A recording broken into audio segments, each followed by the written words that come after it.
अस्सलाम वालेकुम दोस्तों, कैसे हो? मुझे मेरी आप सबसे हो गए न्यू अपडेट के साथ मैं आपके सामने फिर हाजिर हो चुके हैं। अगर आप कुवैत में रहते हैं या कुवैत की ख़बरों से हमेशा के लिए अपडेट रहना चाहते हैं तो इस वीडियो को ज़रूर पूरा देखें, क्योंकि आज मैं आपको इसमें 4-5 बड़ी ख़बरें हैं जो कि आपको बताने वाला हूं और ये आपको जानना ज़रूरी है। तो चलिए फिर वीडियो शुरू करते हैं। लेकिन उससे पहले मैं आपको बताना चाहूँगा, अगर आप हमारे चैनल पर पहली बार आए हैं तो चैनल को सब्सक्राइब करें और साथ ही साथ बेल आइकन ज़रूर प्रेस कर दें, ताकि इन फ्यूचर आपको लेटेस्ट अपडेट मिलते रहे और आप हमेशा हमारे साथ में जुड़े रहें। तो सबसे पहली अपडेट की तरफ बढ़ते हैं, जो बड़ी अपडेट निकल के आ रही है। जैसे कि आपको मालूम है, नए रूल रेगुलेशन जो है कुवैत के अंदर लागू किए जा रहे हैं। जैसे कि किसी भी बंदे को जो है गिरफ़्तार किया जाता है और उसको पकड़ा जाता है और वो 24 घंटे से ज़्यादा रहता है जेल के अंदर, तो उसको जो है अपना वकील से बात करने की और उसको ख़ुद वकील करने की जो है इजाज़त दी जाएगी और उसको किसी भी तरह से रोकथाम नहीं की जाएगी। तो ये बड़ी अपडेट निकल कर आ रही है और इससे काफ़ी सारे लोगों को राहत मिलेगी, क्योंकि काफ़ी सारे लोग इस तरह के होते हैं जो कि कभी किसी से भी वकील से बात नहीं कर पाते हैं और किसी भी वकील को नहीं कर पाते हैं। तो अभी वो ख़ुद भी वकील कर सकते हैं और वकील से ख़ुद भी बात कर सकते हैं। उनको बात करने के लिए बिल्कुल मौका दिया जाएगा। ये बड़ी अपडेट थी। और बात करते हैं जो 7 दिन से ज़्यादा रहेगा, तो यानी कि 7 दिन से ज़्यादा रिमांड पे किसी भी बंदे को नहीं ले सकते। ये भी बड़ी अपडेट जो है निकल के आ रही है। तो अगर आप किसी भी तरह से कुवैत के अंदर किसी भी केस में फंस गए हों या किसी भी तरह से अंदर पहुंच गए हों, तो आप अपना वकील करके ख़ुद ही जो है अपना केस जो है फाइनल करा सकते हैं। बढ़ते हैं अगली अपडेट की तरफ। जो अगली अपडेट निकल के आ रही है वो आ रही है प्राइवेट सेक्टर और गवर्नमेंट सेक्टर में वीज़ा ट्रांसफ़र के हवाले से।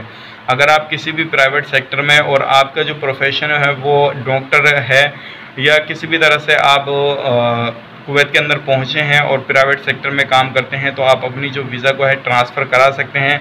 बाकी अदर कैटेगरी में अभी ट्रांसफ़र नहीं करा सकते हैं। तो ये बड़ी अपडेट थी और आप लोगों को जानना ज़रूरी था, ताकि अगर आप किसी भी सेक्टर में काम करते हैं प्राइवेट वाले में, तो आप अपने गवर्नमेंट सेक्टर में काम करा सकते हैं और अपना वीज़ा जो है उसमें को ट्रांसफ़र करके अपना काम वहाँ से शुरू कर सकते हैं। अब बढ़ते हैं अगली अपडेट की तरफ। जो अगली अपडेट आ रही है सिविल आईडी को लेकर आ रही है। जैसे कि आपको मालूम है, अभी पब्लिक अथॉरिटी ने काफ़ी बड़ी पैमाने पे जो है सिविल आईडी लोगों को जारी किए हैं और बहुत तेज़ी से काम जो है चल रहा है। लेकिन लोगों की इतनी भीड़ हो रही है, काफ़ी ज़्यादा लोगों की भीड़ हो जाती है। तो 2 हाल और नए अरेंज किए गए हैं और 2 हालों को और ओपन करने का ऐलान किया गया है। और ये सारी चीज़ें देखी गई हैं, पब्लिक को देखने के बाद में ही सारा कुछ किया गया है। अगर आप भी अपनी सिविल आईडी लेकर आना चाहते हैं तो लेकर आ सकते हैं, अगर आपने अप्लाई वगैरह किया हुआ है तो, क्योंकि भीड़ वगैरह काफ़ी ज़्यादा देखी जा रही। तो इस तरह से सारी चीज़ों को जो है अरेंज वगैरह किया जा रहा है और किसी भी तरह से अजनबी लोगों को परेशानी ना आ सके, इसलिए सारे बंदोबस्त किए जा रहे हैं। बढ़ते हैं अगली अपडेट की तरफ। जो अगली अपडेट आ रही है वो लॉकडाउन को लेकर आ रही है। जैसे कि आप लोगों को मालूम है, 21 तारीख से काफ़ी सारे लोग पूछ रहे थे कि भाई 3rd स्टेज कब से चालू होगा और क्या क्या चीज़ें ओपन होंगी। मैं आपको बता देता हूं, जो 21 तारीख आने वाली है उससे जो है 3rd स्टेज चालू हो जाएगा। और जैसे कि आपको मालूम है, एक स्टेज 21 दिन का होता है। तो जैसे ही 3rd स्टेज चालू होगा, इसमें लगभग प्राइवेट सेक्टर या गवर्नमेंट सेक्टर में जो भी वर्कर काम करते हैं तो उनका टाइम टेबल को भी बढ़ा दिया जाएगा। और जो भी टैक्सी वगैरह में सफ़र करना चाहते हैं तो वो सफ़र कर सकते हैं और सिर्फ एक ही बंदा एक बार में टैक्सी में बैठ सकता है। और टाइमिंग को भी लेकर बड़ी अपडेट आ रही है। जो भी गवर्नमेंट सेक्टर या प्राइवेट सेक्टर में काम करते हैं तो उनका जो स्टाफ है वो पहले 30% काम करता, अभी भी प्रेजेंट टाइम में भी 30% काम कर रहा है। लेकिन जैसे ही ये 21 तारीख से लागू होगा 3rd स्टेज, तो इसमें जो है लगभग 50% जो है लोगों को काम करने की इजाज़त दी जाएगी।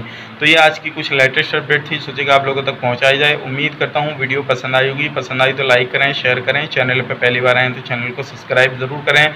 और अगर आप किसी भी तरह की हमसे बात करना चाहते हैं तो इंस्टाग्राम आईडी मैंने नीचे डिस्क्रिप्शन में दे रखी है, आप हमें उस पर फॉलो करके हमसे बात कर सकते हैं। फेसबुक पेज की भी आईडी दे रखी है। और चलिए फिर मिलेंगे किसी नेक्स्ट वीडियो में, तब तक के लिए आप अपना ख्याल रखें, अपनी फैमिली वालों का ख्याल रखें। Take care.